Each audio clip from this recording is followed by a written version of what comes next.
प्रिय छात्रों, वर्णी हिंदी क्लासेज में आपका स्वागत है। प्रिय छात्रों, आधुनिक युग के प्रसिद्ध प्रयोगवादी कवि, प्रयोगवाद के प्रवर्तक तथा तार सप्तक के संपादक सच्चिदानंद हीरानंद वात्स्यायन अज्ञेय जी द्वारा रचित काव्य संग्रह सुनहले शैवाल से एक कविता हिरोशिमा आपके पाठ्यक्रम में सम्मिलित है। प्रिय छात्रों, इस कविता में कवि ने उस भीषण नरसंहार और विनाश का चित्रण किया है जो द्वितीय विश्व युद्ध के अंत में अमेरिका द्वारा जापान के नागासाकी और हिरोशिमा नगरों पर अणु बम गिराने के परिणाम स्वरूप हुआ था। चलिए इस नई कविता, अतुकांत कविता, मुक्त छंद कविता को हम लोग पढ़ते हैं और इसके अर्थ को समझते हैं। आपके बोर्ड परीक्षा की दृष्टि से ये बहुत ही महत्वपूर्ण कविता है, इसलिए आप इस पूरे वीडियो को देखिएगा और इसके अर्थ को अच्छे तरीके से समझिएगा, जिससे आने वाली बोर्ड परीक्षा में आप इससे पूछे जाने वाले प्रश्नों का सही उत्तर दे सकें। कवि लिखता है कि एक दिन सहसा सूरज निकला, अरे क्षितिज पर नहीं नगर के चौक, धूप बरसी पर अंतरिक्ष से नहीं फटी मिट्टी से, छायाएं मानव जन की दिशाहीन सब ओर पड़ी, वह सूरज नहीं उगा था पूरब में, वह बरसा सहसा बीचों बीच नगर के, काल सूर्य के रथ के पहिए के ज्यों अरे टूटकर बिखर गए हों दसों दिशा में, छायाएं तो अभी लिखी हैं झुलसे हुए पत्थरों पर, उजड़ी सड़कों की गज पर, मानव का रचा हुआ सूरज मानव को भाप बनाकर सोख गया, पत्थर पर लिखी हुई यह जली हुई छाया मानव की साखी है। प्रिय छात्रों, इस कविता का आप लोग संदर्भ लिखोगे कि प्रस्तुत कविता या प्रस्तुत पद्यांश आधुनिक काल के प्रसिद्ध प्रयोगवादी कवि तथा प्रयोगवाद के प्रवर्तक सच्चिदानंद हीरानंद वात्स्यायन अज्ञेय जी द्वारा रचित काव्य संग्रह सुनहले शैवाल से हमारे हिंदी की पाठ्य पुस्तक में हिरोशिमा नाम से संकलित है। कवि लिखता है कि एक दिन सहसा सूरज निकला, अरे क्षितिज पर नहीं नगर के चौक, धूप बरसी पर अंतरिक्ष से नहीं फटी मिट्टी से। प्रिय छात्रों, आप लोग सामान्य सूरज को जो हमें जीवन प्रदान करता है उसके बारे में जानते हो। वह सूरज सहसा नहीं निकलता, उसके निकलने का एक नियत समय होता है। वो नित्य प्रति प्रातःकाल पूर्व की दिशा से उदित होता है। पूर्व की दिशा में क्षितिज पर जहाँ पर आकाश और पृथ्वी आपस में मिलते हुए दिखाई पड़ते हैं, वहाँ से वह सूरज उदित होता हुआ लाल रंग का दिखाई पड़ता है, और जैसे जैसे दिन बढ़ता जाता है वैसे वैसे वह सूरज ऊपर उठता हुआ अंतरिक्ष में छा जाता है और संपूर्ण पृथ्वी पर अपनी धूप बिखेरने लगता है। और उसकी धूप से इस पृथ्वी पर स्थित संपूर्ण जड़ चेतन सभी प्राणी, सभी वृक्ष जीवन प्राप्त करते हैं। वे उस धूप से प्रतिदिन अपने लिए एक नए जीवन का सृजन करते हैं।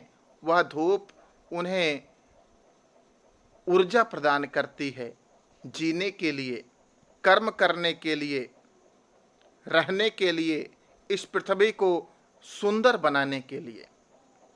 लेकिन कवि कहता है कि एक दिन सहसा, एक दिन अचानक ऐसा हुआ कि सूरज नियत समय पर नहीं निकला।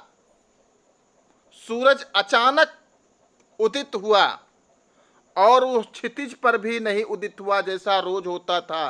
वो नगर के चौक पर उदित हुआ और उसके उदित होने से सूरज की तरह ही धूप बरसी, लेकिन वह धूप अंतरिक्ष से नहीं बरसी, बल्कि उसके उदित होने से पृथ्वी फट गई, मिट्टी फट गई, और मिट्टी फटने पर चारों तरफ धूप या प्रकाश या ऊर्जा का उदय हुआ। एक दिन सहसा सूरज निकला, अरे क्षितिज पर नहीं नगर के चौक, धूप बरसी पर अंतरिक्ष से नहीं फटी मिट्टी से। कवि कहता है कि एक दिन अचानक नगर के चौक से सूरज निकला और वह धूप की वर्षा करने लगा, किंतु वह सूर्य ना तो आकाश से उदित हुआ था और ना ही उस धूप की वर्षा अंतरिक्ष से हुई थी। वस्तुतः इस धूप और सूर्य का उदय अणु बम के विस्फोट से हुआ था, जो अमेरिका के द्वारा हिरोशिमा पर वह अणु बम गिराया गया था। कवि आगे की पंक्तियों में कहता है कि छायाएं मानवजन की दिशाहीन सब ओर पड़ी। उस अणुबम के विस्फोट से छायाएं मानवजन की दिशाहीन सब ओर पड़ी। मानवजन की छायाएं दिशाहीन होकर चारों तरफ पड़ी हुई दिखलाई पड़ने लगी। उस भयंकर अणुबम विस्फोट के कारण मानव ने भगने का प्रयास किया, लेकिन उस अणुबम में इतनी ऊर्जा थी कि मानव को भगने का भी अवसर प्राप्त नहीं हुआ और जो जहां था वहां पर छाया की भांति पृथ्वी की गोद में लेटा हुआ दिखाई पड़ने लगा। जिस तरह से सामान्य सूरज उदित होता है तो हमारी छाया पृथ्वी में चिपकी हुई मालूम पड़ती है, उसी प्रकार से इस परमाणु बम रूपी सूर्य के उदित होने पर मानव छाया की भांति पृथ्वी से चिपका हुआ चारों तरफ दिशाहीन होकर इधर उधर बिखरा हुआ दिखाई पड़ने लगा। वह सूरज नहीं उगा था पूरब में, वह वर्षा सहसा बीचों बीच नगर के। वह सूर्य पूर्व दिशा में उदित नहीं हुआ था, वरन वह नगर के बीच में अणुबम के रूप में बरस पड़ा था। कवि कहना चाहता है कि नगर के बीचों बीच फटने वाला अणुबम, जो कि सैकड़ों सूर्यों के प्रकाश और ताप से युक्त था, वह प्रकाश और ताप चारों ओर फैल गया और वह अणुबम दसों दिशाओं में इस प्रकार से बिखर गया था कि जैसे काल सूर्य के रथ के पहिए जो अरे टूटकर बिखर गए हों दसों दिशा में। जैसे कि काल सूर्य के पहियों के डंडे टूट टूट कर इधर उधर फैल गए हों और चारों तरफ उसकी ऊर्जा इस तरह से बिखरी हुई, इस तरह से फैली हुई दिखाई पड़ने लगी कि वहां पर किसी जीवित प्राणी का होना असंभव था। समस्त प्राणी उस समय छाया की भांति चारों तरफ मृत पड़े हुए दिखलाई पड़ने लगे। इस प्रकार से समस्त दृश्यमान सुंदरता क्षण भर में समाप्त हो गई। कवि इस भयंकरता का वर्णन करते हुए कहता है कि छायाएं तो अभी लिखी हैं झुलसे हुए पत्थरों पर, उजड़ी सड़कों की गच पर। उन अभागे मानव की छायाएं, जो अभागे मानव इस भीषण अणुबम में मारे गए, उनकी छायाएं, उनकी पीड़ा आज भी समाप्त नहीं हुई है। आज भी उनकी पीड़ा उन झुलसे हुए पत्थरों पर और उजड़ी हुई सड़कों की फर्श पर, उनकी दरारों पर आज भी दिखाई पड़ती है। अगर हम देखें तो उस भीषण नरसंहार के प्रभाव को आज भी हम हिरोशिमा में प्रत्यक्ष रूप से देख सकते हैं। मानव का रचा हुआ सूरज मानव को भाप बनाकर सोख गया।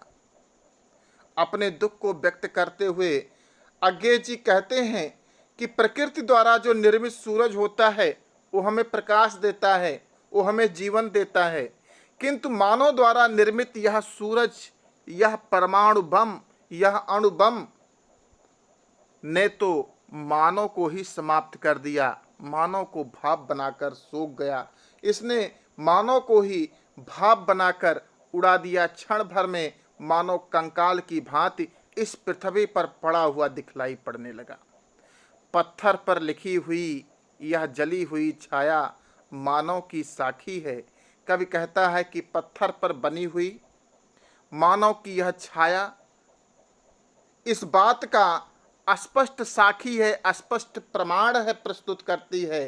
और साक्ष्य दे रही है कि मानव ही मानव के विकास का आज मानव ही मानव के विनाश का आज कारण बन गया है। तो प्रिय छात्रों, हिरोशिमा नाम की यह कविता जिसमें अज्ञे जी ने उस भयंकर अणुबम विस्फोट से हुए भीषण नरसंहार की पीड़ा को व्यक्त किया है, यह बहुत ही महत्वपूर्ण है आपके बोर्ड परीक्षा की दृष्टि से। इसलिए आप इसको जरूर पढ़िएगा और यह कविता की अर्थ और व्याख्या आपको तैयार होनी चाहिए, जिससे आने वाली बोर्ड परीक्षा में आप अच्छे अंक प्राप्त कर सकें। यह वीडियो आपको कैसी लगी इस पर अपने कमेंट अवश्य कीजिएगा। वीडियो को लाइक और अपने दोस्तों में शेयर भी कीजिएगा। धन्यवाद।